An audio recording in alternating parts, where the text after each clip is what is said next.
Hello and welcome to a journey of clarity, a personal exploration of getting in tune with yourself and in tune with others with your host, Dr. Natanael Costea.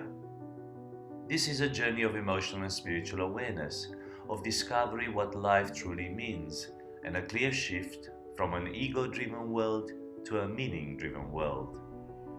I believe we can become more in tune with our thoughts, our emotions, and our spirituality. And as we do that, we will make better decisions, have deeper connections, more fulfillment, and even more joy. This is a bit of clarity. Hi, I want to start today with a question. Do we look at people, on people, through people, for people? When you look at somebody, what do you see? What do you observe? Do you look at them? Do you look on them? Do you when you're walking down the street, when you're sitting on a bench and seeing a lot of people walk by, when you're in a food court, in a restaurant, and you see people eat, how do you look at them? How do you perceive them? How are you in these social circles? How well do you understand people? Today I want to look at observation because it's an important awareness to have in the social setting that we live in. So let's dwell into it, and you'll find the show notes in the website eq.org.au, also in the links that are down the bottom of this video show if you're watching it, or in the podcast if you're listening to it. So episode 30, observation. Observation, very, very important for our social understanding. Understanding observation. Social observation is the process of watching someone. Of watching someone. You say, oh, do I need to watch somebody, Natanael, here? Well, you watch someone all the time. You watch people all the time. How can you watch them better? Just because you see does not mean you observe. If you see someone doesn't mean you can observe what's going on. Observation is more than simply seeing something or someone, but rather a mental process involving both visual and thought. So you don't just see, but you assimilate and you process what you see. You process, so in social awareness, we talk more about people, so not so much about things or, scenery or views, but more about people. How well do you process what you see in a person? So that is social observation. Observation through situational awareness. Observation is not about being judgmental. Sometimes we think that we need to judge and critique and look at the characteristics and see things that way. No. Observation is not about that. It is not about good or bad. It's about seeing the world around you, seeing the person in the world around you, and about having this situational awareness to understand where the person is, both in the environment and in the situation that they're in. Interpreting what it is that others are communicating both verbally and non-verbally when you meet these people, when you see these people. So when you look at somebody, what are these people transmitting to you? What can you observe in them, both verbally, through the expression that they say, but also non-verbally, the way they walk, the way they dress, the way they gesticulate, the way they smile, the way they carry themselves, their posture maybe. How can you read these people? Also in the way they communicate, in the way they share, in the way they articulate things. Whether you're a parent watching your child, which we love to do, and that's observation as well, or you're watching a couple fighting at the park, hopefully not too often. Social observation happens all the time. You're always observing things, you're always observing people, you're always in the thick of it all. We are generally good observers because when we have to be, we are generally good observers because we have to be. The only way you're going to get through this life is if you can observe well, because you need to protect yourself. So generally we've had to be good observers. And historically, especially in the past, now we live in a very safe world, but in the past, if you weren't street smart, you get robbed, you'd get injured, someone would attack you. So observation was very, very important. Fast forward to our time, especially in the Western world, and less and less observation is required because less and less security is required. We're not threatened as much as we used to be. So we are becoming a little bit more lazy in the way we observe people, but we need to bring this to the forefront because observation is very, very important. I even said here, we are generally good observers because when we have to be, we are. Otherwise, we become lazy. We become lazy observants. Good observation skills give us the opportunity to test and validate what others think, feel, or intend for us. This is very important. So if you develop this ability to observe better and better, which is what we're doing here in positive psychology, you can then test, you can validate what others think, what others feel, and also what they want to do with you, what they intend to do with you. So you're able to read between the lines, you're going to see beyond the curtain, you're going to go deeper in your understanding of that social setting. Are these people kind? Are they unselfish? Are they empathetic? Or are they selfish, cruel, indifferent, and apathetic? So you're able to make sense of what's going on. I'm saying non-judgmental here, but at the same time you will be able to see some characteristics about these people by observation, which will entail you the decision whether you want to go further with these people, whether you want to back off from these people, whether you think that there's a common ground here, maybe you can help these people, or you just want to keep away from these people. So this social awareness is very, very important through observation. Spontaneous and induced observation. A couple of ways we assimilate observation. Observation can be spontaneous, which is passive, relating to some relevant knowledge or experience. So we make sense of things, or we observe things without thinking too much of them because we already are based on the experience. So if, let's say, if we observe somebody running, we know what it feels like to be running because we've run ourselves. So that immediate observation brings us to an experience of ours in the past, and we understand that person. We don't have to think about that person. For example, if somebody laughs, we laugh with them. Again, it's spontaneous. We observe the laughter in them and we just laugh with them, or we see something funny. We can also cry. We can also yawn. We can also cough if somebody else is coughing. So we mirror those things through observation as well. So this is just a spontaneous way of observing what goes on, and a lot of the times we mirror that observation. But there's also induced observation, which is active, correlating information to make sense of new things. So we observe things that we're familiar with, and we can associate them with some experience of the past, with something that we already know. But there's also non-unconscious induced observation, when we experience something new and we try and make sense, we try to process that which we see to understand it better. Especially children do this all the time. They have to have induced observation, in the sense they've got to learn new things all the time. They've got to grow all the time. And this is good for them because they are exposed to observe, to see, to assimilate, to practice. And unfortunately, we lose a lot of this as we grow up because we rely more on spontaneous observation. We rely on our gut feeling, which often is good, but not good enough, because we can develop more and more, so we can grow this. So my encouragement is for you to be aware of both and not be afraid of uncertainty, not be afraid of the future, not be afraid of learning new things, but going for them, because by observing you can assimilate a lot more. This is also for relationship. There's a lot of people who are used to some relations that they have, or people that they have in their life, and they don't want to explore anymore, or any other relationships. So because that is certain, that is sure, that is non-threatening. But the only way we're going to enrich our relationships and enrich the life that we have is to have this ability to observe other people and process other people and develop more relationships and just open our hearts to other people. We don't have to go deep instantly with everybody, but we can grow our circle of friends, we can grow our circle of acquaintances, as we develop more and more. So relationally, it's very important to have this ability to correlate information that you hear from people to make sense of new things and to make sense of new relationships.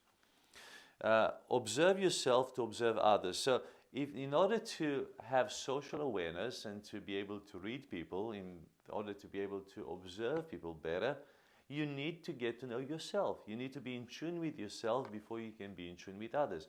So I always encourage people to have that personal awareness, that self-awareness, because if you're out of personal awareness, you will not have that social awareness. You will not be able to read other people. So get to know yourself really well, and the way you get to know yourself better, the more you get to know yourself better, the more you will be able to relate that observation towards other people and observe others as well. So I've put 3 steps down there in your notes to observe yourself in order to observe others. Number 1, pay attention. Pay attention. Pay attention to yourself, and then you will pay attention to others. So live in the present moment and eliminate distractions. Now, never in history have we been more distracted than now. And our biggest distraction today is not our children, the nagas, it's not our colleagues, it's not somebody just barging in, it's the digital technology. We've got notifications on just about every platform that we're on. You know, you got, I don't know, phone, SMSs, WhatsApp, I don't know, Messenger, you name it, Viber, Skype, I don't even know, YouTube, you know, it just goes on and on and on. And throughout the day, we are bombarded with all these distractions. Then we get caught as when, you know, you open Messenger, you open Facebook, you look at the news feed, then you watch a little video, then you do this. Before you know it, minutes and minutes are taken away from your day. But not only that, your focus is taken away from the very moment that you're supposed to be in. So you lose track of yourself, not just of time. You lose track of your thinking, you lose track of your processing, you lose track of your focus that, you know, on the task at hand. So pay attention, live the present moment, live in the moment. What are you doing right now? Who are you being? Who are you becoming? I mean, do you sense what's going on in your life? Or are you just going with the flow? Everyone's watching this, I'm doing this. Everyone's on the phone, I'm on the phone. Everyone's driving this, I'm doing this. Everyone's, you know, working here, I'm doing the same thing. I mean, are you self-aware? Are you in tune with what's going on and why you're doing the things that you're doing? Know yourself and you will know others. Observe yourself, observe your patterns, observe your thoughts, observe your behaviors, observe your attitudes. Why am I thinking this way? Why am I spending too much time on this? Why is my behavior this way? Why do I have this attitude towards that person? Why don't I like that? What irritates me? What triggers that in me? Why am I not with the family? Why am I spending more time, I don't know, here than there? Get to know, you know, almost detach yourself if you can. Just see what's going on in your life as if you were somebody else. Observe to understand, not just to see. Observe to understand what's going on. Observe yourself to understand, and then observe others to understand their life and what's going on in their life. Observe to memorize details about other people and their stories. So when you hear people sharing their stories, learn to memorize aspects of their stories to understand them better. The way you can observe people better is by understanding where they're coming from, by understanding their perspective, by understanding their values, by understanding their view on life. So try and, bridge some gaps.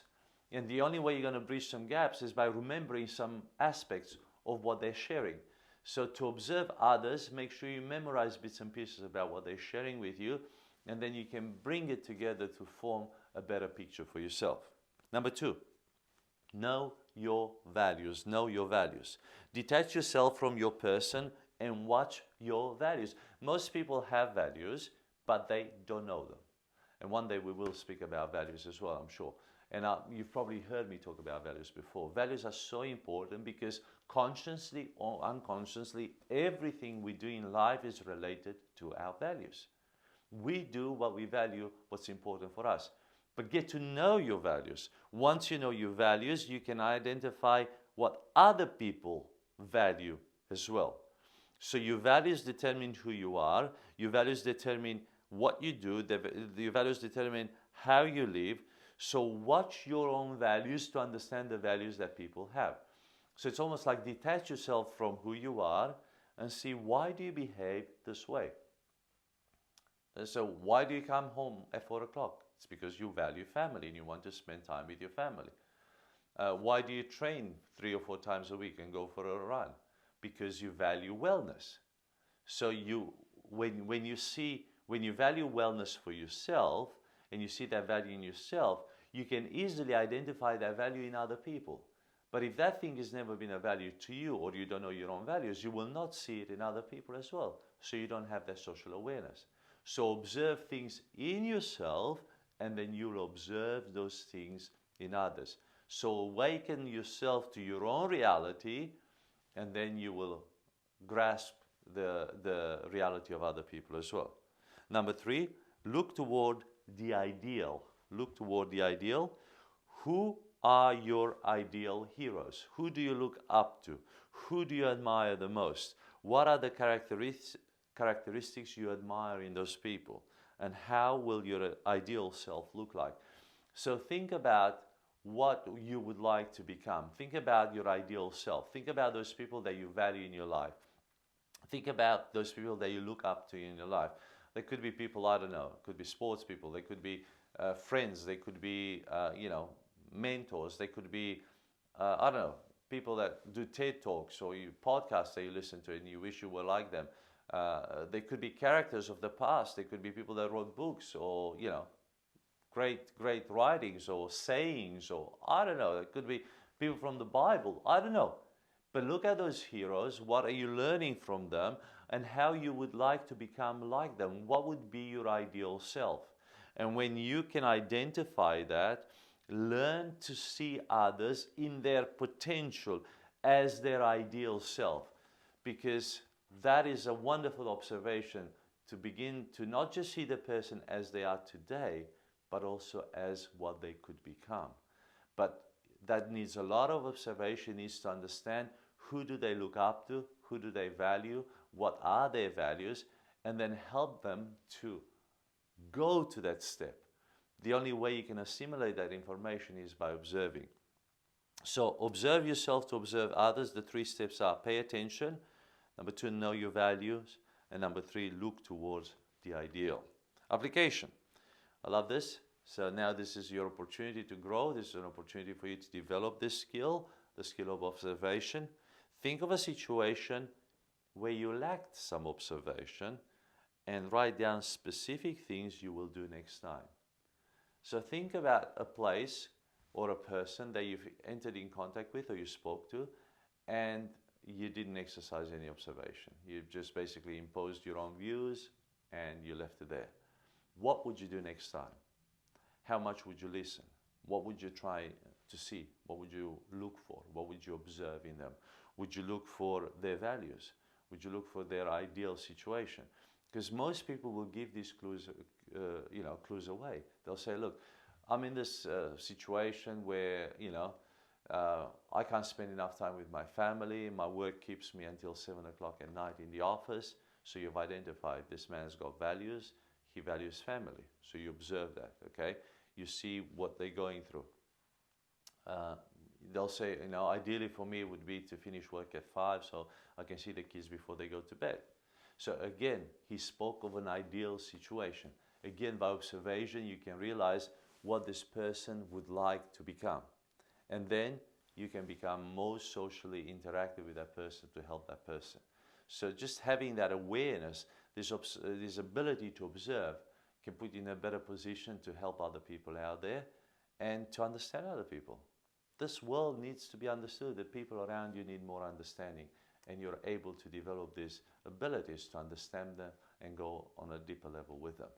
Well, I really hope this blesses you, and I value the way you subscribe and rate us and share this material, because, if you and I get a little bit better and then we distribute this and we share the goodness with others, others are getting better, and this whole world becomes a better place. Thanks for watching.